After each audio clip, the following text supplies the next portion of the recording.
Мы никогда не сделаем игру, в которой есть кнопка прыжка. Tomorrow Corporation! 2D инди-головоломки с ржачкой, мультяшной жестокостью и рекламой на Луне. Каждая из их игр подарила детство Огромной куче людей. заработала каких-никаких наград, да и в них просто приятно играть. В дань уважения к ним и любви к их играм я решил подойти к этому видео основательно. Я прошел все 5 игр на OCD, испытания дополнительной оптимизации и на все ачивки в Стиме. Здесь я расскажу обо всех 5 играх, сотворенных 2 Кайлами и Роном. Здесь ты увидишь вырезанный контент, смерть и восхождение комьюнити, эксклюзивные кадры для всего интернета, самую сложную казуальную игру и еще много всего. Ну а то, что показать не получится, мы проиллюстрировали. Я и все люди, кто это видео со мной создавал, очень надеемся, что до конца этого видео мы сможем тебя удивить. Хорошее, конечно, начало у этого видео. Как минимум потому, что это просто хорошая игра, а вообще потому, что я тут столько материала необычного нарыл. Тебе будет интересно, даже если игра тобою вкушена не была. Ну, начну я, разумеется, со скучнятины. Я же ютубер. Она необходима для ввода в курс дела тех, кто игру не знает. А чтобы зритель по прошарению не скучал... Турбомонтаж! Это головоломка, где все завязано вокруг физики. Здесь мы увидим много разного геймплея, но самый запоминающийся и как раз самый легендарный — это вот это. Достроиться до трубы, запихать в нее как можно больше шариков в углу. Ну а строительство башенок, мостиков и каналов перчит та самая физика. У гушек есть свой вес, инерция, и башня может пасть от собственной массы. А для возведения моста нужно строить массовые опоры, либо противовесы, если мостик вертикальный. И самое крутейшее в этой всей физичности — это то, что даже вот эти ползающие чувачки имеют значение. По ходу игры мы получим флейту и сможем направлять их, дабы увеличить тяжесть здесь или уменьшить ее там. Прошу заметить, кстати, что игра довольно симпопуличная, а ведь в день выхода этого видео ей исполняется 16. При этом игра не играется как устаревшая, но как проверенная годами. Игровой процесс тут идеален. В игре плохих уровней, но может один. В то же время как гениальных почти все. Каждый уровень дает тебе какой-либо четкий челлендж, либо обучает тебя новой механике. И тягучка-мешалка показывает тебе, что в этой игре можно действовать быстро, и показывает тебе это в виде очень веселого челленджа. Ivy Tower показывает, что сила трения is real. Продемонстрирую на экране несколько своих любимых уровней. Они просто выглядят уютно и весело. Каждый уровень содержит в себе какую-нибудь крутежную фишку, будь это уровень на время, на точность или на физику. А Кайл Гэблер вообще человек многофункциональный. Он нарисовал визуал игры, он придумал эту игру, и самое интересное, к этой игре он написал музыку. И у него получилось великолепно. Музыка звучит очень уютно, приятно, необычно и эпично. Комбо неописуемого визуала с инструментальной околооркестровой музыки прыщет атмосферой прям в тебя. Он говорил, что хотел бы писать музыку к фильмам, и оно видно. Звук отсюда хоть слушай отдельно, хоть вставляй на фон, это всегда звучит охрененно. Одна беда, треки тут иногда какие-то слишком невтемышные. Вроде приятный, маленький уровень, уютненький, но что это за музыка? Мы что, над пропастью? Кого-то убить придется? Но когда все-таки визуал с саундтреком стыкуются, то поверь мне, это сразу +3 уровня ауры. Аж пробило на атмосферность. Сейчас я скорчу голос типа загадочный и начну рассказывать сюжет. Игру нас сопровождают таблички, которые оставляет загадочный, законопослушный, классически воспитанный и очень галантный Sign Painter. Переводится как «красящие таблички» или «табличка крас». Неизвестно, чем он занимается, кем он является, куда девается и почему мы его не видим, но его приятная компания помогает нам понимать происходящее, рассказывает интересные мысли и добавляет в игру капельку загадки. Судя по наполнению табличек, месье за нами следит, оставляя знаки аккурат до нашего пришествия. Еще тут есть World of Goo Corporation, занимается всем, что производится из жижи, средствами для ухода за кожей, например, газировочкой. Корпорация это, разумеется, Злая. Ведь все мы знаем, что любая большая компания — это зло. Короче, эти трубы — дело рук как раз-таки этой корпорации. Они крадут гушек, чтобы потом перемолоть их в крем от загара. Но же ж кружочки-то туда лезут. Почему? Причина на самом деле очевидна. Ну ты посмотри на эти трубы. Это ж халявный аквапарк. Кататься по трубам очень прикольно. Лезут они туда. Умрут потом все.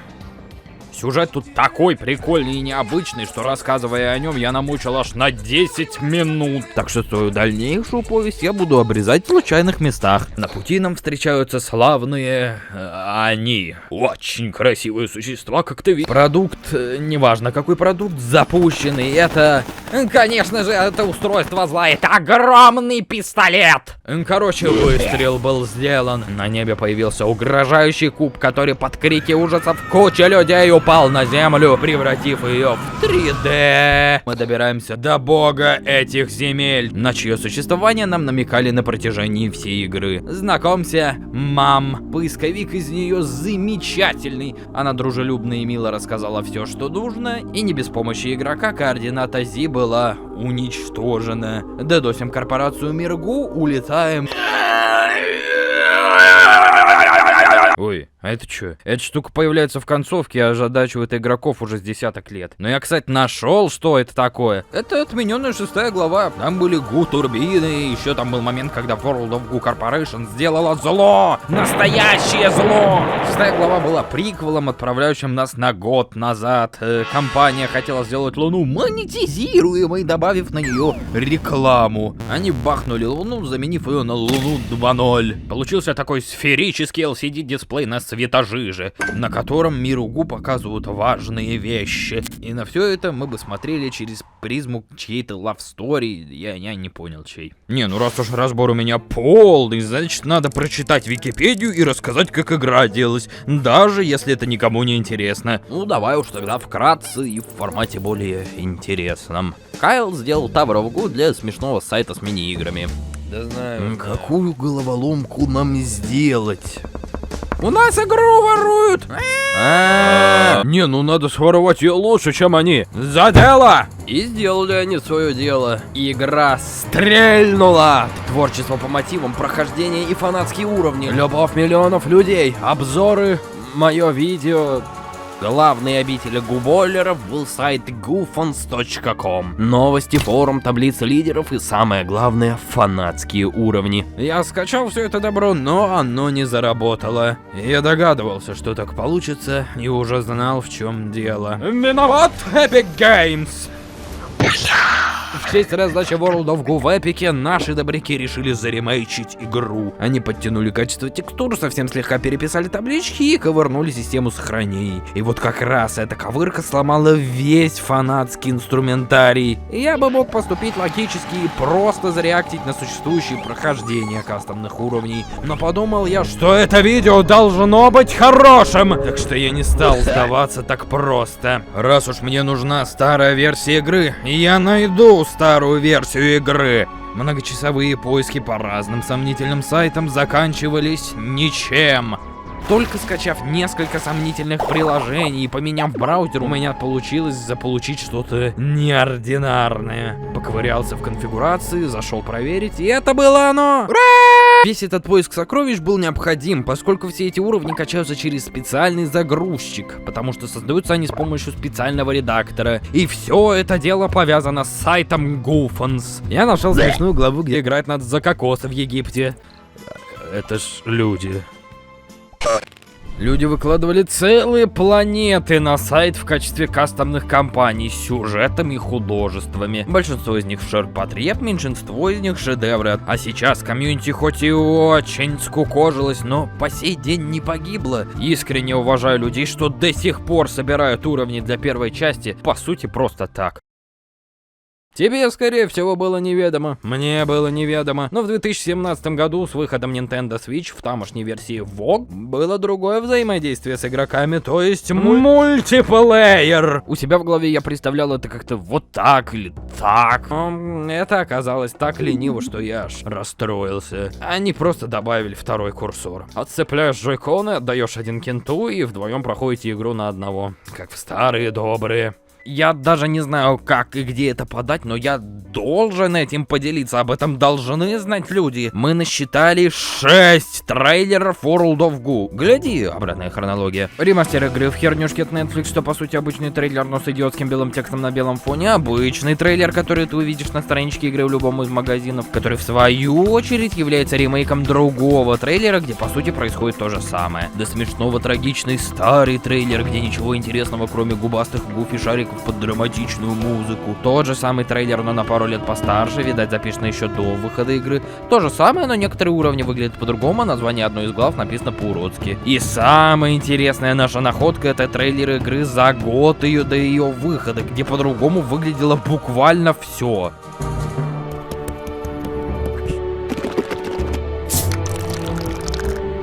Без комментариев. О, извините, трейлеров было не 6, трейлеров было 7. Вот этот почти никак не отличается, вышел в 2010-м. И по поводу самих трейлеров, везде это тупо запись геймплея, без монтажа, кропа или графики. Они настолько уверены в себе и прозрачны с игроками, что просто показывают все, как оно есть. Я уважаю такое решение. Вот что бывает, когда написание материала доверяешь бешеному фанату. Я разбирал трейлеры игры, которая 16 лет как вышла. Ладно, я меняю тему. Вот давным-давно в игре был лидерборд. Нет, в смысле, по игре выпускались физические карточки. Блять, Little Inferno, короче.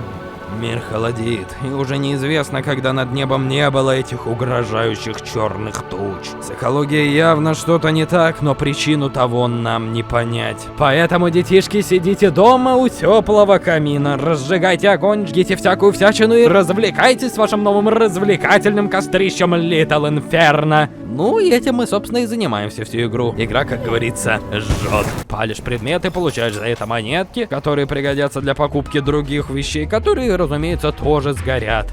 Просто поджигать всякое было бы не слишком весело, и поэтому в игре есть комбо. Мы видим название этого комбо и по нему можем догадаться, что же это за предметы, и сжечь их вместе.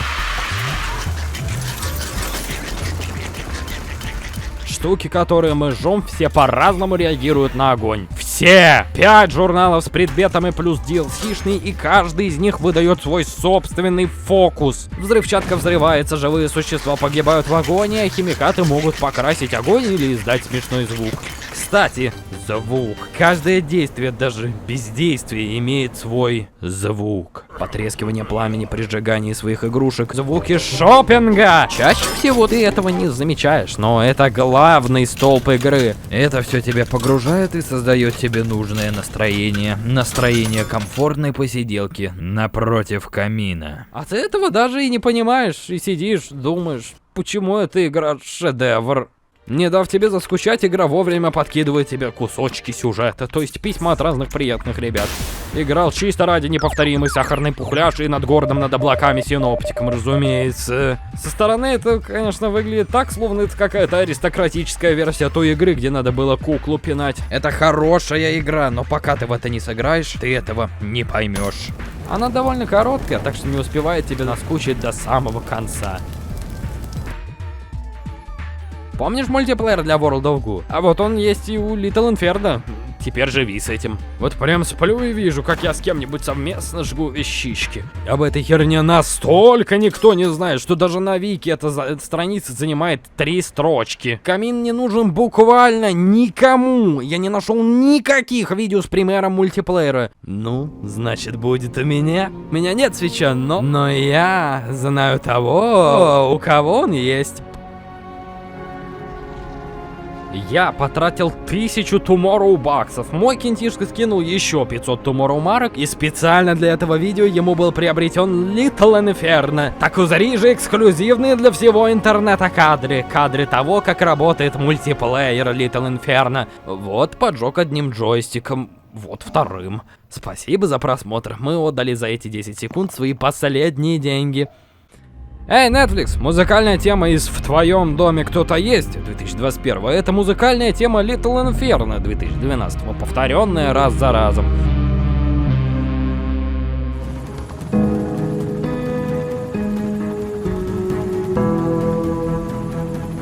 Наймите Кайла Гэблера в следующий раз, он любит страшилки.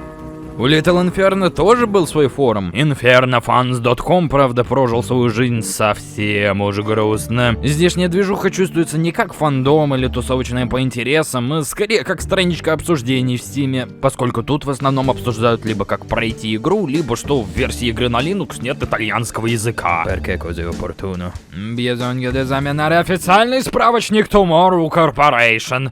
Вот тут какой-то совет, сейчас прочитаем. Что? Ты кидаешь штуки в огонь, чтобы получить деньги, которыми ты покупаешь еще больше штук. В этом нет никакого смысла. Что за игра? Вы можете исправить это, выполнив следующие действия. Открыть командное окно и написать формат C и нажать Enter на вашей личной компьютерной клавиатуре. 2. Отправляйтесь на кухню и включайте все горелки вашей плиты. 3. Выходите на улицу и продолжайте движение в сторону горизонта. И на горизонте в 2015 году вышел Human Resource Machine. Игра про блоковое программирование с чуточком математики. Ну, короче, есть вывод, есть ввод. Надо из ввода перевести числа в вывод, предварительно сделав с ними что-нибудь, что нас попросит босс. Вывести больше, перемножить, выкрутить Фибоначчи. Игра выполнена хорошо. Ну, по их стандартам прям. Все звучит, все блестит, но, сука, я не люблю математику. Я провел в одном только Human Resource, наверное, больше, чем во всех остальных играх вместе взятых. Потому что это тот нечастый случай, когда игра не для всех оказывается игрой не для меня. Даже простейшие арифметические задачки вызывают у меня рефлекс доставания калькулятора. Ну, не нужна мне в моей жизни матиша. Алгебраическую часть своего мозга я просто не качал. Как можно было догадаться, тут нужно считать. И сиди теперь думай. Умножить на 40 это будет ад, копиад или да. Не нравится заходить в эту игру. Но все мои ругательства, что я не скажу, будут субъективными. Это хорошая игра, как и все, что создают эти парни. Техническая часть игры хороша. Музыка, как всегда, зачет. Визуал, сюжет, звуки, да даже геймплей. Это все очень круто. Но играть в это я тебе рекомендую только если ты считаешь, что математика это царица наук. Это простенькая игра, где надо просто вывести наименьшее число из терминированной последовательности. Дробит мои челюстя беспощаднее, чем Денчик-Пенчик, Клифф Восход. Я Денчик-Пенчик. Стараюсь быть лучше. Я восхожу. Да не знаю, почему перед тем, как рассказывать сюжет, я вечно пытаюсь растрогать зрителя. Ну ладно. Сюжета тут почти нет. Всю игру крутят интригу вокруг каких-то больших роботов, что работников понемногу заменяют на роботов. Но главный плот-твист, ни за что не поверишь. Внимание, спойлер концовки, скипни на 4 секунды. Тебя заменил компьютер. Он в буквальном смысле делает то же самое, что и игрок, только быстрее и без перерывов на сон. Шок. Спасибо, что хоть сюда мультиплеер не впихали, а то уж ходить вместе я уж точно не собираюсь. Не смотри на меня так.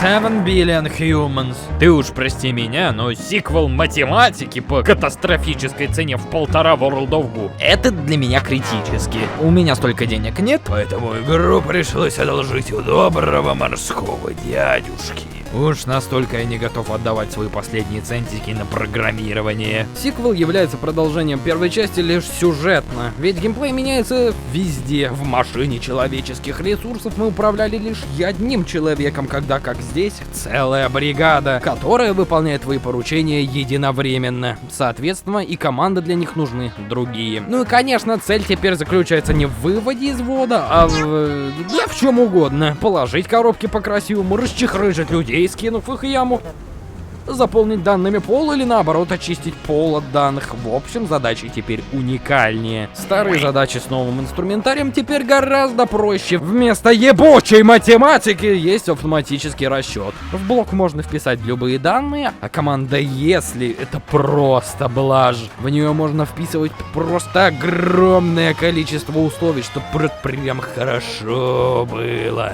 Теперь игра гораздо менее математичная и требует просто большой мозг вместо большого мозга с упором в худший школьный предмет. Здесь уже я смог получить удовольствие. Мне понравилось. Но я все равно страдал. Короче, скип. Я достаточно наунижался. Пойду играть в куки-кликер или детей делать. Не знаю, чем там люди в моем возрасте занимаются. Однажды я сидел на стриме The Game Awards. Сижу я, значит, скучаю, скучный фестиваль, потому что... Но спустя 1,5 часа полусна, кажется, Пришло время ронять челюсть.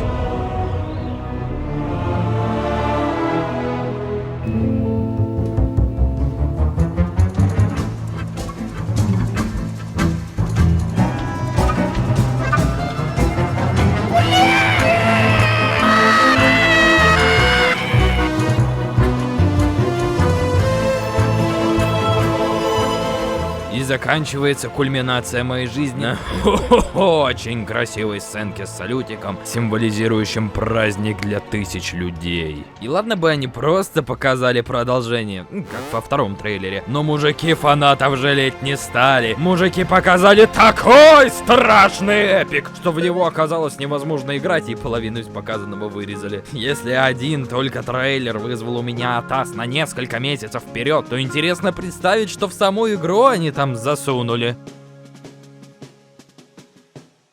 Спустя долгое время ожидания и целого приключения, связанного с покупкой игры, я что-то не понял. Это что? В качестве главного меню у нас тут белый текст на черном фоне со скопированной из другой игры менюшкой выбора языка. Выбор сохранения раньше выглядел аутентично, а здесь дрожащий от стыда прямоугольник. Ну что это за... Понял, вопросов нет. До начала производства этого проекта я очень давно не переигрывал в первую часть. Соответственно, в разуме моем игра запомнилась как нечто красивое и веселое. Она и вправду красивая и веселая, но перепройдя ее после прохождения сиквела, я, мягко сказать, удивился. Это прямо-таки как небо и жижа, как красивые шарики и некрасивые шарики. Короче, работа была проделана славная. Все трясется, льется, трещит, пищит и вьется. Куда ни посмотри, везде есть моменты, где прикольно. Говорю без прикрас, не помню ни единого момента, где композиция выглядела хотя бы так же, как лучшие уровни оригинала. Ровно как и визуал, музыка игры великолепна, как и всегда. Новых треков в игре, ну, скажем, маловато, однако и переделки старья получились ничего. Не скажу, что они прям лучше, они просто другие. Музыку тут, кстати, всем форумам ковали. В этом прекрасном звучании виноваты 50 человек. Я слышал, что также музыку и к первой части писали, но с того момента прошло так много времени, что единственное доказательство осталось вот в его вот ролике. Ссылочка будет. Оттуда я, кстати, об этом и узнал. Потому что когда по интервью Кайл ходит, то всем пиздякает, что музыку он сам пишет. Ага. Кроме визуала с музыкой поменялся в целом и фундамент игры. Блять, водичка! Черные жижки, через которыми у всех ассоциируется игра, теперь кровоточат. Если их перемолоть, то их потроха можно использовать как топливо или прокрутить в мясорубке и воскресить в новом обличии. Помнишь, я говорил, что шарики имеют вес даже просто существуя? Я этому уделил маловато внимания тогда. Теперь чеканить шарики друг об друга легче легкого. И мне это нравится. Я никогда не видел головоломку, где неверное решение можно смягчить скиллом. А перед тем, как рассказывать свои впечатления и выносить общий вердикт, я бы помусолил одну конкретную главу. 4-ю. Я умоляю, если я хотя бы немного заинтересовал тебя в игре, то пропусти эту часть. Штуковина внизу покажет, куда мотать. Это гораздо удивительнее прожить самому. Но если уж железобетонно ты играть не собираешься или ты гуфан, то прошу. В 4-й главе геймплей меняется. Меняется он так кардинально, что жопа. Насколько жопа? А настолько, что это теперь point-and-click детектив. Да. Тут происходит линейный нуарный сюжетик про убийство какого-то богатого хрена. И это очень удивляет. Нескольких часов обычной игры. Под приятный уху гушный джазик мы следим за развитием событий и сильно недоумеваем, что за методичь тут творится. World of Goo 21 wasn't even a game. It was just a program that generated gameplay video. Infinite generated content. You could stream on your streaming platform to your fans or whatever forever. You could be a content creator without the inconvenience of having to create content. Сюжетную часть детективчика я оценить не смогу, я такого вообще никогда не смотрел, так что мне не с чем сравнивать. Соглашусь, трудно поверить, что такие слова говорит мужик в шляпе, плаще и с голосом человека, который ненавидит этот город. Ну, я глянул чужие обзоры, чуваки говорят, что он супер предсказуемый, клиширован, но это наоборот хорошо, потому что это типа ирония и стёб над жанром, да. Ну, я зато хорош в квадратичном визуале. Могу сказать, что визуальная часть детективчика — это стёб над пиксель-артом. Дорогие обзорщики, как вы это хвалите? Это же уродство. Поворачивающиеся пиксели, миксели. На чем у меня отдельное видео есть. Посмотри, оно хорошее. Еще эти человечки уродичные. Но я не злюсь на эту главу. Это ж наоборот прибавляет комичного эффекта. Так что вроде ничего. This is going to shake the very foundation of the city. I mean, it's just a burrito, bro. Я прошел World of Goo на одном дыхании за 10 часов, и мне очень понравилось, что само собой разумеется, потому что я помешанный на ностальгии фанат. Так что самое интересное, что я сейчас могу сказать про игру, это то, что мне не понравилось. Во-первых, в игре нового контента 67%. Я ж посчитал. Ну, спрошу, крутые диаграммки каждой главы по отдельности и все игры в целом. Ремейки, рескины или просто реюз ассетов каждый раз, когда к нам возвращаются знакомые места, делают это они всегда по-разному. Вот уровень, который совершенно нов, но выглядит он знакомо. Вот уровень, который мы уже проходили, но выглядит он на сей раз по-другому. Изредка мы видим просто старые уровни, которые слегка припудрили. Но я хочу обратить внимание, что 67% это большая часть, то есть весь этот сегмент, где мы текучки, в нем это меньшинство. Принципиально новых и хороших уровней в игре больше, и даже гибриды, которых 20%, в основном играются прелестно.